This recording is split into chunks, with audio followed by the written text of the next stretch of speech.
And we're back. It's the Hesse Bros back for another episode, week 2 of the NFL season. It's your boy B Hess. Joining me, it's L Dog. L Dog, what is up? We got football back. Yeah, it was a great week. Football's back. Both of our teams are starting off 1-0, Brent. Looking pretty hot here. Maybe could be making a run to the Super Bowl, but you never know. You never know what will happen. But Well, yeah, no, it was a good week one. Glad that football's back. Let's go. that is one thing I did predict was Chiefs and Lions in the Super Bowl.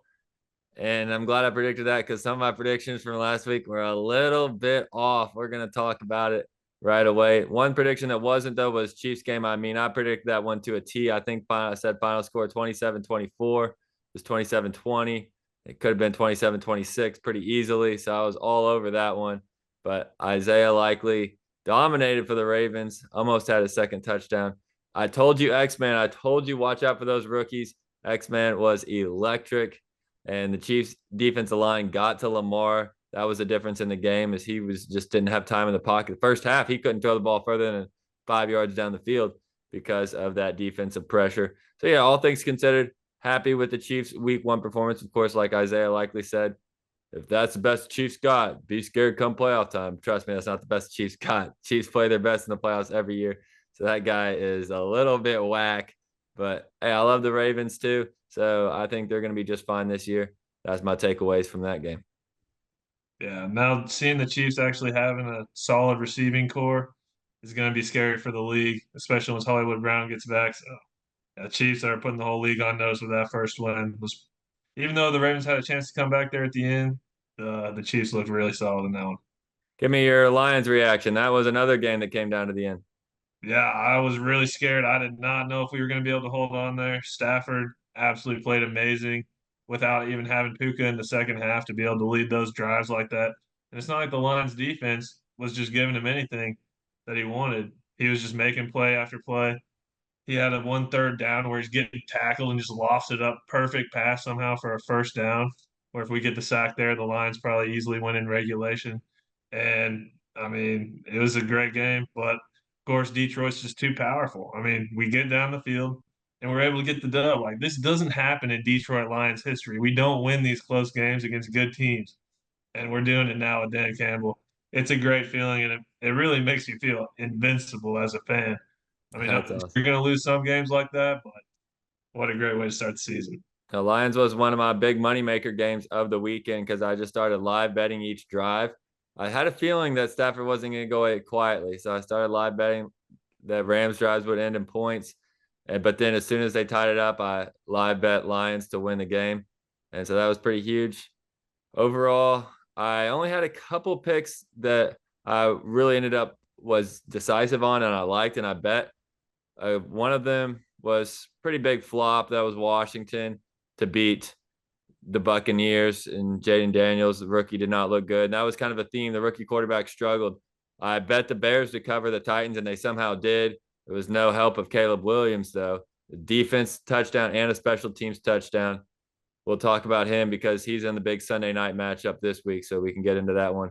And then we disagreed on this one, Dolphins and Jaguars. You thought Dolphins would blow them out. I said I like Jags to cover. I ultimately just settled on the cover and not the money line, and that was the right spot as the Jags looked like they had that game until ETN fumbled at the goal line, and then Tyreek Hill. Next thing you know, he was in a handcuff celebration 80 yards down the field for a touchdown. So those were some of the plays that I made this week. Mixed bag. Ultimately, a winning week for me because of the Bears winning, Jaguars, and Lions late. But a fun week of football for sure. Yeah, and those rookie quarterbacks, Caleb and Jaden and Bo Nix, none of them could really get going that week one. That's to be expected, though. And yeah, I think the Commanders might have been a little bit of an oversight. It's going to take them a little bit to get going, especially their defense. I mean, Baker Mayfield was just throwing all over them, but that was a fun game to watch. And Jaden Daniels still did really well on the ground. It looks like he might be the best quarterback in this draft class. Well, it's a little early to get into admit that, especially it's not like he was throwing the ball well either. I mean, he ran the ball 16 times. I don't think he can hold up doing that every week. Him, Josh Allen, and Lamar were all running more than what I think is sustainable in a week 1 of the season if you're going to try to last the 17 games and beyond in the playoffs. So there's any more games week one you want to react to, go for it. If not, we can move on to this week's games. Yeah, I just want to give a quick shout out to Anthony Richardson. That dude just airs the ball out. I think he had 9 completions on the game and went for over 200 yards. Yeah. I mean, he was just chucking He that was thing down averaging the like field. 25 yards of completion. It's absolutely insanity. Yeah, it was awesome. And he just loved chucking it down the field and just running for touchdowns. Like, this dude is exciting to watch. I'm excited to see the Colts the rest of the season. That's a good one. I do have one more thing to ask because, of course, the Lions did win in overtime. What's the confidence level in the division? Because the two teams you thought might be the biggest contenders, one of them won, but one ugly. The other one lost in heartbreaking fashion and lost their quarterback probably for multiple weeks. Now, the fourth team we haven't really talked about looked the best out of the other three. What's the confidence level 1 through 10 that the Lions are going to win the division after seeing the Lions and their three conference opponents Yeah, or three going division into the opponents? last week, it was probably a 7.5. Now it's at an 8.5. With Jordan Love going down, the Packers was probably our biggest competition, and it's going to be hard for them to stay around 500 with Malik Willis as their quarterback. So if they're already getting off to that slow of a start, it's going to be really hard for them to come back. They're probably going to need to sweep the Lions, which is very unlikely to happen. And Caleb Williams still being a rookie QB, I don't know if he'll have the firepower to be able to take down Detroit in this division. And the Vikings, Sam Darnold was able to play the Giants, and the Giants are terrible. I think the Vikings, they're yet to play an NFL team, so we'll see what happens. I don't think they'll be very good Well, this they weekend. play one this week. We'll move on to week two. They play the San Francisco 49ers, who absolutely look dominant against old Aaron Rodgers and the Jets Monday night. This week, there's a lot of good games. It starts Thursday night, big AFC East matchup between the Bills and the Dolphins. Dolphins, I feel like, desperately need this one if they want any chance to beat the Bills in this division. We both picked the Dolphins, isn't that correct? And they definitely look better than the Jets, but they snuck by the Jaguars. Bills, they snuck by the Cardinals. That was another one of my upset specials, the Cardinals last week, who I thought might do it for a little bit. That's going to be a fun game Thursday night. Of course, it's Chiefs Bengals. It's Joe Burrow back at Arrowhead Stadium, where he's won an AFC championship and he's also lost an AFC championship. And they're coming off the most disastrous performance of week one, losing at home to the Patriots. Then you've got some interesting primetime games. It's last year's superstar rookie, CJ Stroud, versus this year's potential superstar rookie in Caleb Williams, Texans Bears Sunday night, and then a Monday night game between some of the Birds, Eagles, and Falcons in the NFC. What stands out to you? Yeah, it's going to be a great week. Let's start off with that Thursday night matchup. I think the Dolphins, they have to get it done, and they will. It'll be interesting to see what Josh Allen can do if he's just going to try to completely carry this team on his back. But I'm expecting a lot of points. This is going to be a great Thursday night football battle, and just Tua is going to be airing it out all night too. It's going to be awesome, and I think the Dolphins come out on top. I like that 2.5 -2.5 for them. And the Cardinals scored a lot on the Bills, which I'm kind of high on the Cardinals offense, so it didn't surprise me a lot. And of course, one of those was a kick return touchdown with the new kick return rules. We saw some pretty explosive kick returns. That was the only one that went for a touchdown, but a couple others went past midfield or close to it. So yeah, the Bills defense looks not as strong as last year, which is to be expected. They lost a lot of pieces out of that. Is this a game you just bet everybody's over props? Tyreek Hill, Josh Allen, James Cook, whoever, whichever running back plays. Mostert's out. Achan, Yeah, just definitely hammer them Achan all. all-purpose yards though. You don't just want to bet his rushing; just get all his yards in there because you know he's going to break one, whether it's a pass or a run. And yeah, just have that on lock. It's just gonna be Tyreek and Achan out there. Waddle's gonna get his too. We can see Tyreek and Waddle already got 100 yards in their first game each, so they can both be explosive in this offense. This is a tough game for me. I think I'm leaning Dolphins just because that was my initial pick. I guess kind of both the Bills and the Dolphins played how I expected them to in week one. I thought maybe I figured both games would be close. They were. And the only concern is just Tua is terrible against the Bills in his career. 1 for 6. He plays awful usually against any playoff team, but really plays bad against the Bills all time. So it's going to be something to get him over the hump. We'll see about that one. What other games stand out to you that you want to talk about? Yeah, so another one, the Ravens get a game against the Raiders at home, -8.5. I just think the Ravens absolutely destroy the Raiders. The Raiders got beaten down by the Chargers, who don't really have a passing attack. And once Lamar can just throw all over the place, this Baltimore Ravens defense is going to completely stymie Minshew and everything that they have going. And I just think the Ravens are going to blow them out. As if the Ravens didn't need any other help. Do you think it helps that their head coach's brother just smoked the Raiders? Like it's Jim and John Harbaugh. And so we already just saw Jim Harbaugh do it. Now John Harbaugh is going to do it. He's got obviously more of an explosive team. Yeah, I didn't mention this last week, but I'm in a survivor pool. If you're not aware of that, what it is, you got to pick one team every week. And if they win, you move on. If they lose, you're out for the whole season. And you can only pick a team once. So most popular pick last week was the Bengals. I avoided that. Picked against one of the rookie quarterbacks. Picked the Seahawks against Bo Nix. But this week, the most obvious pick is the Ravens, and I think I think I just have to go with the Ravens this week. I'm very confident the Ravens just roll. Yeah, absolutely. All right. And also in the 1 o'clock window, we got to talk about the Detroit Lions against the Bucks here. It's Playoff going to be rematch. Yeah, exactly. Our first two games are our playoff game rematches, and that we won. And the Bucks is a team that have always played us well.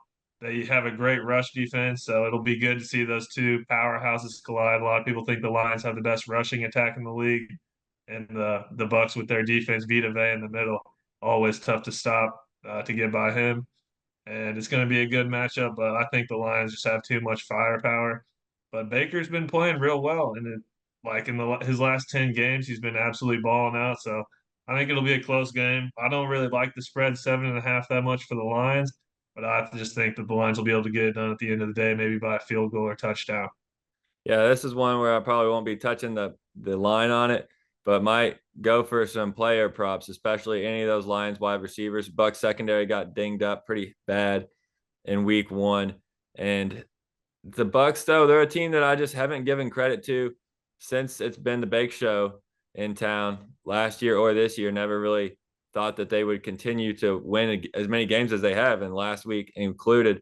So they continue to prove me wrong. The Bucks are a better team than anyone. A lot of people are giving them credit for, certainly me, but I do like the Lions in that one as well. Definitely Oh, look for St. Brown to have a bounce back game here too. Bet yeah, his over absolutely. on Well, how yards. exciting was JMO, man? It's finally came along.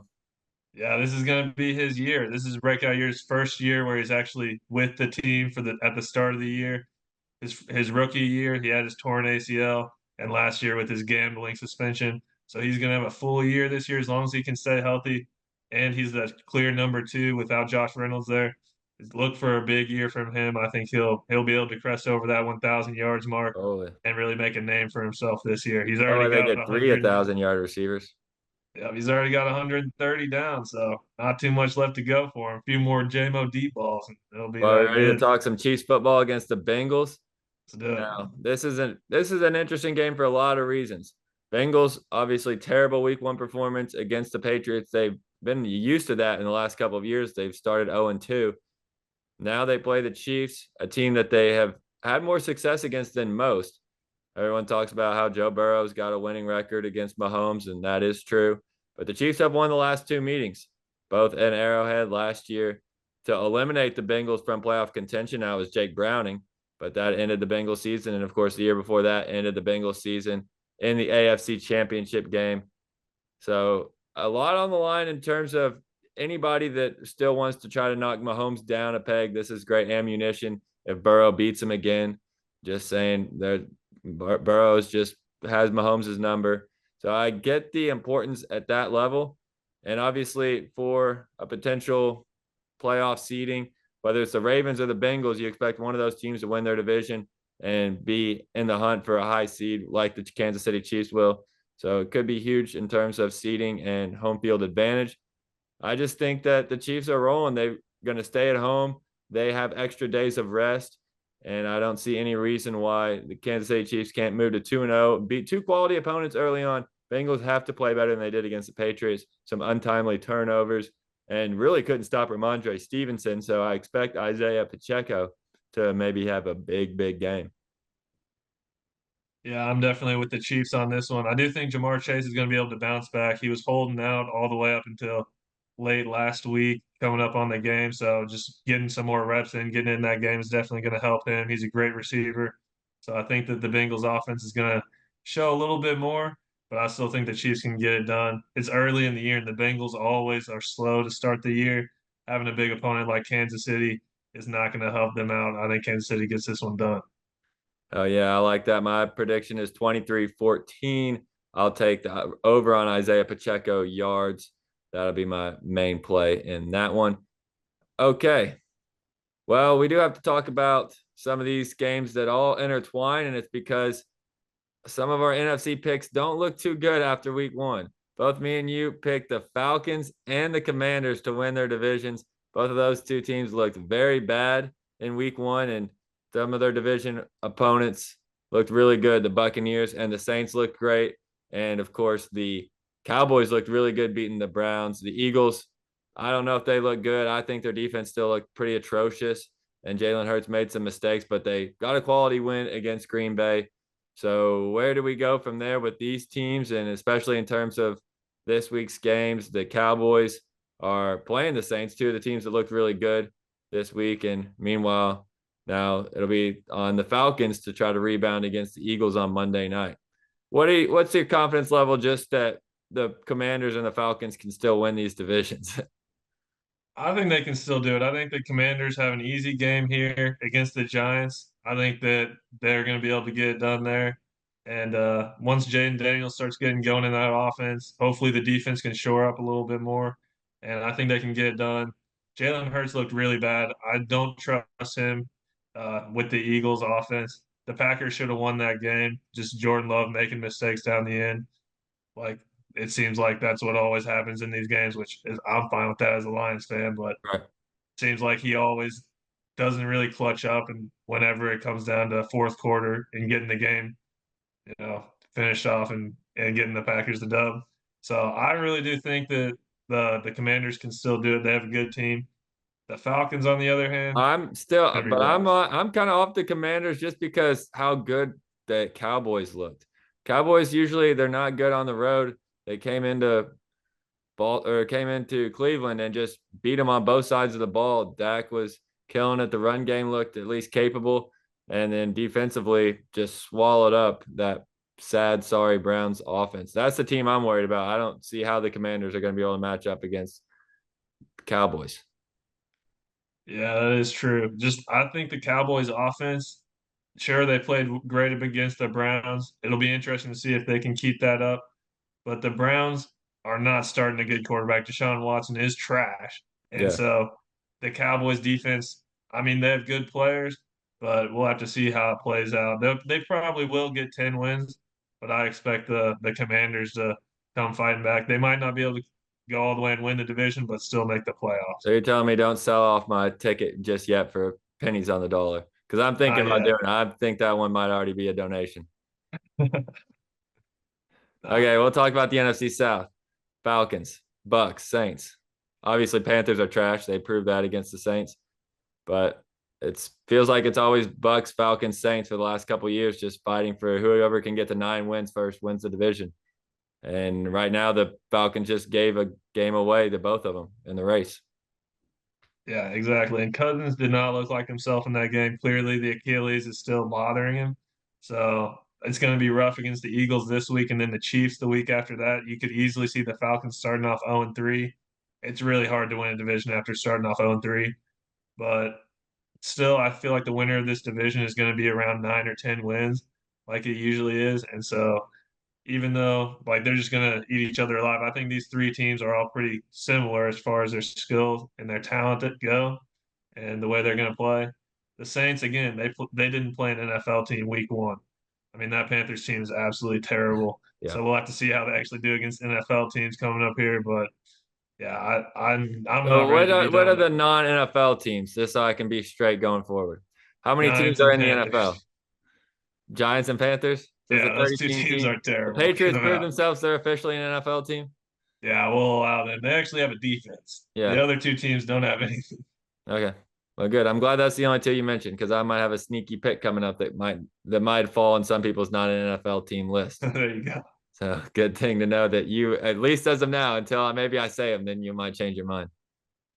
But Yeah, I fair think enough. okay, that straightens that out. So we've just got this week we can talk about the primetime games, the Eagles Falcons. We kind of already touched on both those two teams, but a game I want to talk on is definitely the Texans and Bears. I think that might be the most intriguing game of the whole weekend, just in terms of the potential of these two quarterbacks. Obviously, CJ Stroud, rookie of the year last year, took his team to the playoffs. Now that he's the favorite to win the division, get back to the playoffs. And on the other hand, you got Caleb Williams, who's the favorite right now for rookie of the year and has some of the most hype of a quarterback coming into the league that I can ever remember. So, what's this game going to look like? Yeah, I mean, Caleb's going to be on the spotlight. Everyone knows that. And I think Stroud's going to absolutely bury him. The Bears, just their offense looks so bad. Will Levis gave them a chest pass for them to be able to win for no reason. Yeah, the Bears, their offense didn't show me anything that week one, and that was against the Titans. So that tells you anything. The Texans defense isn't phenomenal, but the way Joe Mixon was running the ball and with those receivers, Diggs got involved early with the Texans. I think they're going to absolutely boat race this Chicago team, and I like the Texans to get upwards of 30 points in this game and absolutely destroy them. Okay, well, see, I see it a lot differently than that. I think that the Chicago Bears have one of the best defenses in the league. I think they have a better defense than the Texans. I think running game wise, these two teams are about even. Say what you want about Swift and Mixon. They both have bounced around the league a little bit, especially recently. And weapons wise, it's hard to argue that, any team has a better top three wide receivers than both of these two teams when it comes to Diggs, Nico, Tank Dell. I don't know if Rome's going to play. Rome's a little hurt, got hurt week one. Odunze, the other rookie for the Bears, but with Keenan Allen and DJ Moore, still got plenty of weapons there. So, in my opinion, these teams look very similar, save the quarterback position. And I think that talent wise, the quarterbacks are very, very similar. It's just experience wise that CJ Stroud has the experience over Caleb Williams. And obviously that's shown in week one. So I think that's a big learning moment for Caleb. Caleb threw more passes in week one than he did all of those preseason games combined. So this is his time to figure out, okay, these are the plays I can't make. I can't try to outrun the defensive lines every single time. Can't try to do this and that. Just play within myself, make the right reads early, and then when I have the opportunities to buy time and then get the ball down the field. So that's one of my upset specials this week is the Chicago Bears against the Houston Texans. Do I like if I think they play 7 times, best of 7 series, I think the Texans probably win it. But in a one game when I'm going to get great odds on the Bears, or I think they're 6-point underdogs, I'll take my chances with Chicago. They are one of my upset specials.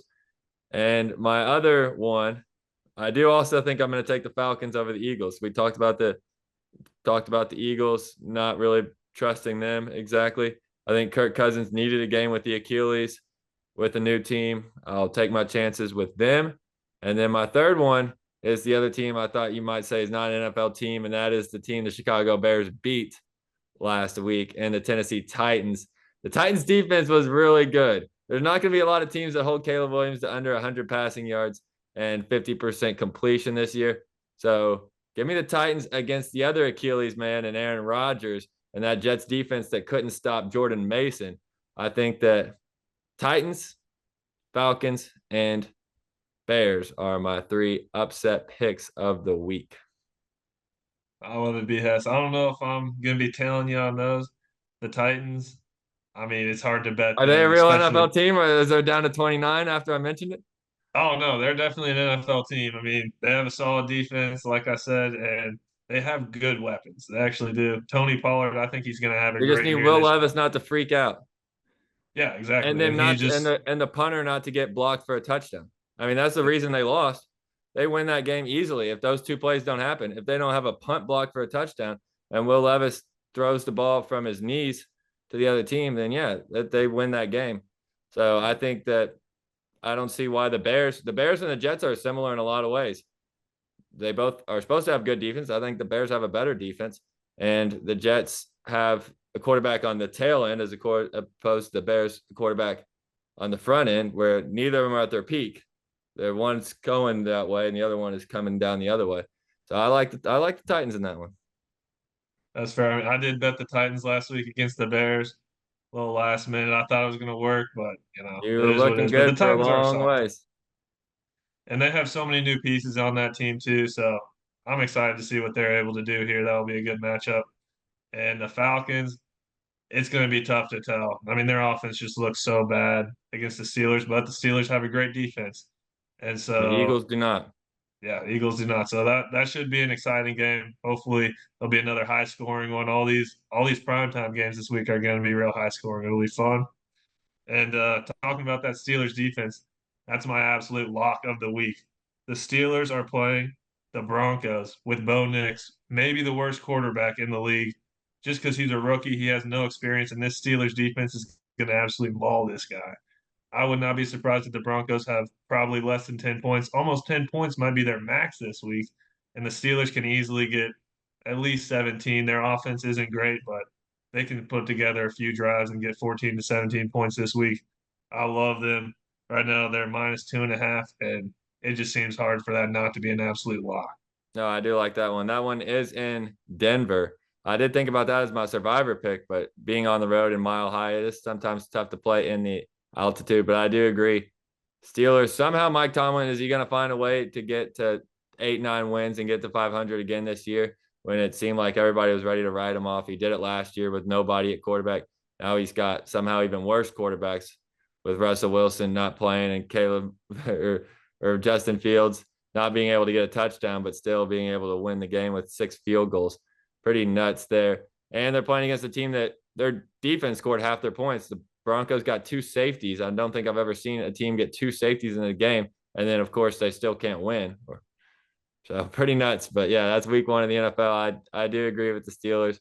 Even though they're road favorites, which is tough, I'd take them. Absolutely. And they almost had three safeties, too. And That they is true. tackled them again on the one. Yes, that is true. Well, trust me, I was watching more of the Seahawks Broncos game than I would have liked to because they were my survivor pick.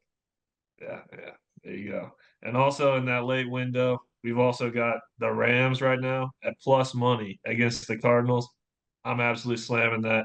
I think that the Rams are going to get a bounce back win. They're not going 0-2, even though they don't have Puka. That team They looked don't have their really left good last tackle week. either. They were running out of offensive linemen against the Lions. Don't forget that too. Stafford did it with like only half his offensive line. Yeah, absolutely. But I just think Stafford and that offense are going to be able to cook this Cardinals defense. Josh Allen did it by himself. Now Stafford has Cup that he can throw to, Kyron Williams, a great back. Just with those three, I feel like they're going to be able to put up a lot of points on the Cardinals. And Kyler's going to be able to put up some points. The Cardinals do have a good offense, but the Rams definitely come away with this victory, in my opinion. Well, that's not an upset special for me, which means, I'm riding with the Cardinals. I picked them to make the playoffs. That's a team I'm still confident on. I didn't even know for sure. I honestly, if it was just straight up even money, I would have taken the Bills last week over the Cardinals. If anybody would have given me that as a coin flip, I did bet the Cardinals money line just because of the odds. But that was a game I wasn't expecting the Cardinals to win necessarily. I thought they'd give them a shot, and they did. So I'm still confident on the Cardinals. I've got them in the playoffs. And I think that against the beat up Rams team at home, Arizona will be able to get the dub. But I get it. So it is a surprising line. Most people look at that and see the Cardinals were terrible last year. The Rams were in the playoffs and took the Lions to overtime week 1. I think there's going to be a lot of public money on the Rams, which makes me like the Cardinals even more. All right. Good stuff, B. Hess. Do you have any other games you want to talk about? No, I think we've pretty much covered it. Lions and Chiefs both sneak out week 1 wins. So we're looking good there. Hopefully they can do it again this week against teams they've seen in the playoffs recently. For the Lions, it was the Bucks last year. For the Chiefs, it is the Bengals, who they've met in the Arrowhead Invitational twice in the last 3 seasons. Then we've got fun games all across the board. My most exciting game is definitely going to be that Texans Bears game, besides Kansas City, obviously. And I'm picking Caleb Williams in the upset. So that is all for me as we move to week 2. Final thoughts for you, Luke? Yeah, I mean, my favorite games definitely the Ravens, the Steelers. I'm just excited for this Lions game. I think we might have a good chance to go undefeated going into the bye. We only got 3 games till the bye. That would be absolutely electric. And yeah, I mean the Commanders are going to be able to take this one down. We need the Rams and the Steelers. I feel like those are by far the best bets of the week. And yeah, I hope everyone has a great weekend. If you made it this far in the video, definitely like and subscribe. We appreciate that. And yeah, that's about all I got. Yeah, well, exactly. Thanks everybody for watching. We do appreciate everyone watching these videos. We'll be posting them every week of the NFL season. So thanks for watching another video for the Hesse Bros podcast, and we'll see you after week 2 for week 3. Enjoy another Sunday of football.